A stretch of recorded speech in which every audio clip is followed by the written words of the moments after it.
Kung malapiesta ang paghahain ng kandidatura sa ilang lugar sa bansa, tila nilalangaw naman ang ilan sa ikatlong araw ng filing ng Certificate of Candidacy para sa 2025 elections. Yan ang ulat ni Noel Talakay. Pumutok na at ang iba naman halos wala ng hangin. Yan ang tsura ng mga balloon na dekorasyon ng Pasay Comelec sa ginawa nilang stage na nasa harapan ng kanilang tanggapan. Dahil sa ikatlong araw, kahit isang kandidato ay wala pa rin nagfa-file ng kanilang Certificate of Candidacy o COC. Pero ayon sa Comelec officer ng Pasay Comelec District 2, aayusin naman daw nila ito ulit. I-replenish namin yung mga balloons, i-replenish namin sa mga susunod na araw na sa aking insight, doon sila magpa-file.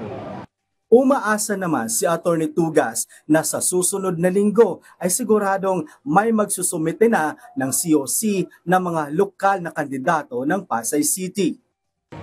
As with regards sa incumbent officials, wala pang exact date na binigay, pero malamang last 4 or last 3 days. Ganito rin ang sitwasyon ng Comelec Muntinlupa City. 3 araw nang walang gumagamit sa mga upuan na ito na nireserve para lang sa mga kandidato at sa mga supporter.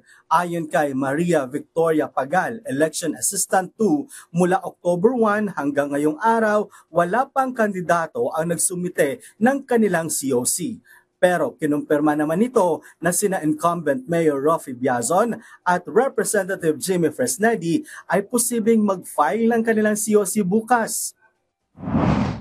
Sa Cebu City naman, walang maiingay na mga banda o taga-suporta o kahit makukulay na kasuotan ang nagpakita sa Comelec Cebu sa unang araw ng filing ng COC. Bukod sa wala pang mga kilalang personalidad sa Cebu ang nag-file ng kanilang kandidatura, tanging isang taxi driver lang ang nangahas na magsumite ng kanyang COC. Inaasahan ng Comelec Cebu ang pagdagsa ng mga aspirant candidate sa kanilang tanggapan sa mga susunod at sa huling araw ng filing ng COC. Noel Talakay para sa Pambansang TV sa Bagong Pilipinas.